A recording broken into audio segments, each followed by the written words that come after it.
Otto Hasibuan mengatakan bahwa sudah 2 kali tidak terbukti di pengadilan. Ini jawaban dari Pak Rizal Fadilah. Itu ngawur, itu penyesatan informasi, itu membohongi publik, itu rakyat dibodoh-bodohi. Selamat datang di Ermo TV.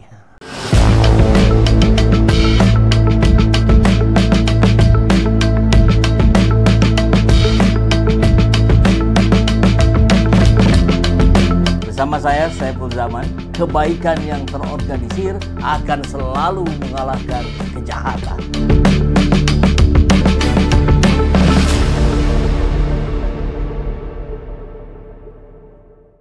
Ini juga yang disampaikan oleh pengacara dari Joko Widodo ya. Kita akan coba simak.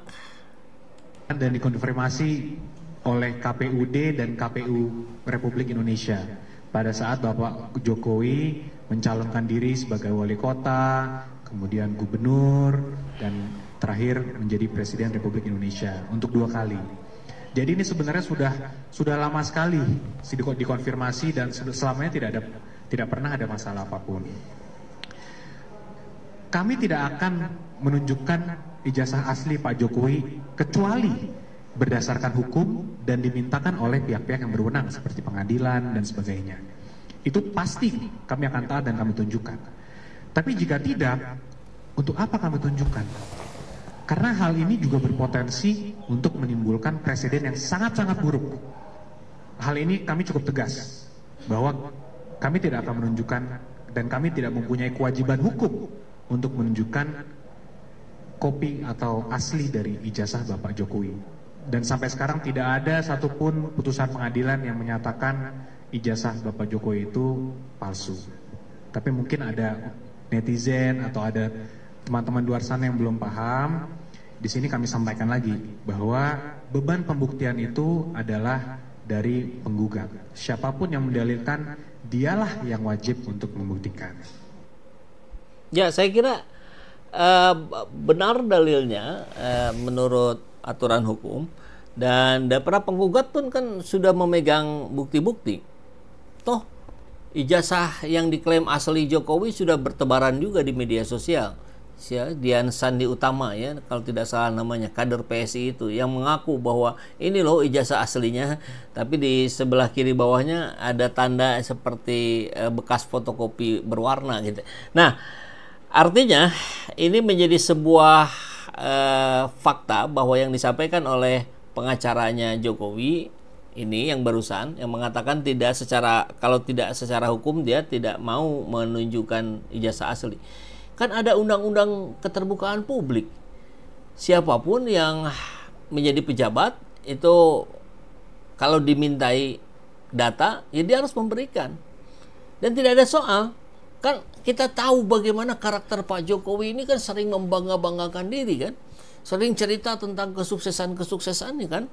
Kalau Pak Jokowi punya ijazah asli, kan kalau berkaca dari karakternya, maka dia pun akan dengan bangga menunjukkannya. Kalau ada. Nah, ini kan persoalannya ada atau tidak. Kenapa tidak ditunjukkan saja? Nanti agak-agak di akhir kita akan perlihatkan juga ada ijazahnya Pak Muhammad Hatta ya, mantan wakil presiden Indonesia yang dipampang itu di luar negeri sebagai sebuah kebanggaan itu. Harusnya kan menjadi kebanggaan juga buat UGM. Jokowi alumni UGM menjadi presiden 2 periode dengan bangga saja munculkan kan begitu harusnya ya. Nah, begitu juga dengan Otto Hasibuan, pengacaranya Jokowi, entah sekarang masih atau tidak, dia menyampaikan kurang lebih seperti ini. Atau misalnya sudah ada mungkin nama-nama yang dicatat ini yang sudah memfitnah dan akan ada proses hukum lanjutan. Terima kasih Pak. Ini pertanyaan bagus sekali nih Mbak. Jadi terhadap yang pertama yaitu Bambang Tri, itu kan dulu dia membuat fitnah-fitnahan seperti itu di media.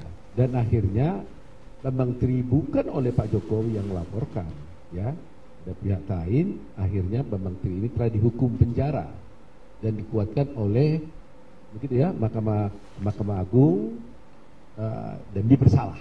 Gitu ya. Nah, kalah, padahal bukan kalah ya.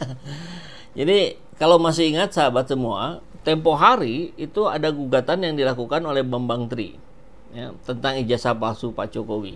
Kemudian sidang baru berjalan 1 kali kalau tidak salah ya. Ini jalan. Nah, ini Bambang Tri nih menggugat nih. Nah, kemudian Bambang Tri dilaporkan atas kasus pencemaran nama baik dan dihukum. Dan itu prosesnya cepat gitu. Akhirnya dia dihukum. Ini nggak jalan jadinya. Ini bukan kalah. Saya kira ini yang harus diluruskan. Nanti kita lihat juga dari penjelasan dari Pak Rizal Fadila, tapi kita tuntaskan dulu. Jadi coba bayangkan, dia sudah nyatakan bersalah. Itu kan menggambarkan bahwa sebenarnya tuduhan kepada Pak Jokowi itu kan tidak benar. Tetapi apa yang terjadi? Sudah tidak benar. Malah ada lagi gugatan untuk menyatakan bahwa Pak Jokowi itu menggunakan ijazah palsu. Ya seperti tadi yang dibacakan itu, malah diminta lagi gugatan ganti rugi dan sebagainya. Sudah dihukum penjara, ada lagi pihak tertentu yang menggugat lagi. Nah, kalau tadi ada pertanyaan, lantas bagaimana? Kok sudah 3 ada gugatan, 2 sudah diputus, 2-duanya tidak terbukti. Pak Jokowi ini, pertanyaan tadi kan, mau apa? Mau langkah hukum apa? Yang kami tahu, Pak Jokowi tidak pernah mengatakan mau melaporkan siapa-siapa dalam hal ini. Beliau itu sungguh-sungguh berjiwa besar. Dihina, dicemarkan nama baiknya, dicaci maki, nggak pernah mau melaporkan seperti ini. Itulah terus terang aja kami sebagai hukum ini merasa terharu betul ya melihat Pak Jokowi ini.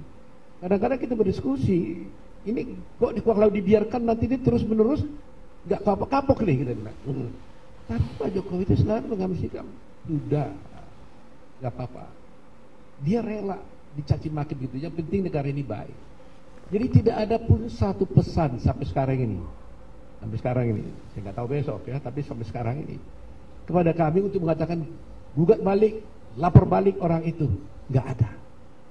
Nah, itulah kehebatan daripada Pak Jokowi ini. Sudah terang-terang kan? Ya, memang selalu ada kemungkinan dari setiap tindakan itu, selalu ada alternatif motif gitu.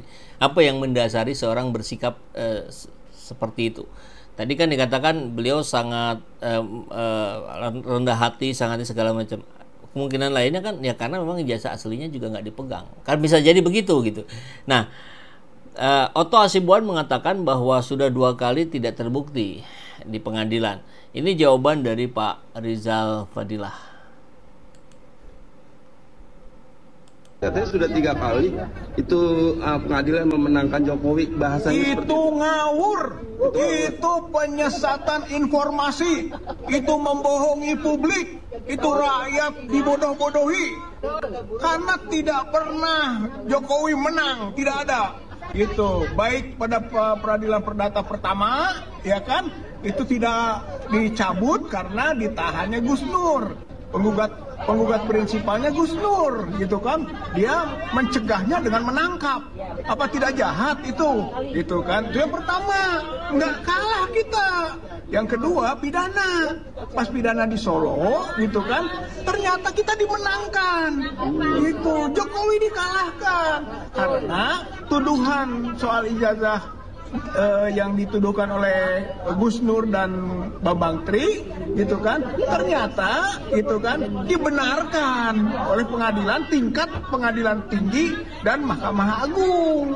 Kalau pengadilan negeri memang itu seolah-olah hoax, seolah-olah ijazah palsu tidak benar.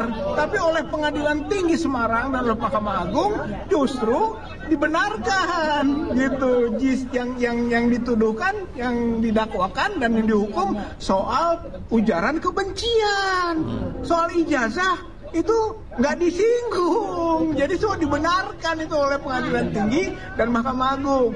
Dan yang ketiga, gitu kan, ketika perdata itu NO, Nit Onvangkelek Verklaard, itu tidak diterima. Kalau tidak diterima itu bukan ada yang kalah, nggak kalah kita. Kalau ditolak baru kalah. Ini bukan, nggak ngerti hukum itu namanya si lawyer teh gitu. Kalau ngerti hukum mah NO itu bukan mengalahkan. Itu tidak diterima, boleh diulangi. Begitu, kita bisa masuk lagi. Jadi penyesatan informasi, pembodohan rakyat, pembohongan publik, dan itu adalah membolak-balikan hukum. Luar biasa, selalu dengan penuh semangat nih Pak Rizal Fadila ya. Ya, itulah jawabannya, bahwa perbedaan persepsi antara Pak Rizal dan Otto Hasibuan tentu menjadi maklum karena berada dalam dua kubu yang berbeda ya.